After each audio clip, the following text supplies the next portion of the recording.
I falconesi pagano un secondo tempo sottotono che ha permesso agli ospiti di Folisi di crederci fino alla fine e trovare poi, in pieno extra time, la rete dell'isperato pareggio. Una gara che il Pro Falcone approccia comunque bene. Dopo 3 minuti Matteo Alessandro non centra la porta da posizione vantaggiosa. La risposta del Villarosa 2 minuti dopo con Mbangura, la cui conclusione costringe Benfatta a rifugiarsi in angolo. Ma al 13° il Pro Falcone la sblocca quando Danna serve in aria Carini che col sinistro gira alle spalle di Pesce. Il vantaggio per i giallorossi e il suo terzo sigillo in campionato. Pro Falcone che 5 minuti dopo sfiora anche il raddoppio con Mosca, il cui piazzato impegna Pesce agli straordinari. Al 25° ospiti che reclamano un calcio di rigore per un tocco di mani in aria di Chiofalo, ma il direttore di gara lascia giocare. Poi però il Pro Falcone torna a spingere sfiorando per 2 volte il raddoppio, prima con Di Stefano che al 28° costringe Pesce alla respinta e poi ancora con Di Stefano che da buona posizione spara di poco sul fondo. Gli sforzi dei giallorossi vengono comunque premiati al minuto 37 quando Maisano raccoglie il cross dello stesso Di Stefano e di testa mette alle spalle di Pesce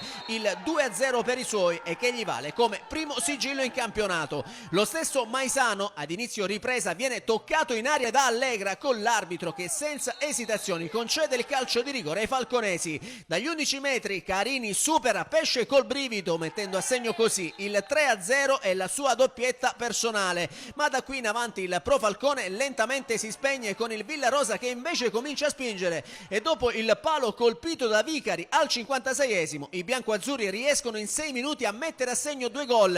Al 63° è Lombardo a riaprire la partita superando Benfatta con una splendida sforbiciata che si insacca nell'angolo più lontano, siglando così la rete dell'1-3 e il suo secondo centro in campionato, mentre al minuto 69 è Cordaro a firmare il gol del 2-3 scavalcando Benfatta con un preciso pallonetto che gli vale inoltre come primo sigillo in campionato. Il Villarosa ci crede e al 75° ci vuole un super Benfatta per negare il pareggio a Caba. Il Pro Falcone tenta di venire fuori dal guscio reclamando anche un calcio di rigore su Matteo Alessandro, ma anche qui l'arbitro dice di no. Poi gli ospiti tornano ad attaccare al 90° solo il decisivo salvataggio sulla linea di Chiofalo nega a Cordaro la rete del pareggio. In pieno recupero però succede l'incredibile dopo la conclusione di De Marco per i locali che si perde a fil di palo. Il Villarosa trova l'isperato pareggio al minuto 96 quando Lodico con una conclusione dal limite scavalca Benfatta facendo così Pro Falcone 3, Villarosa 3 e per Lodico è la prima rete in campionato.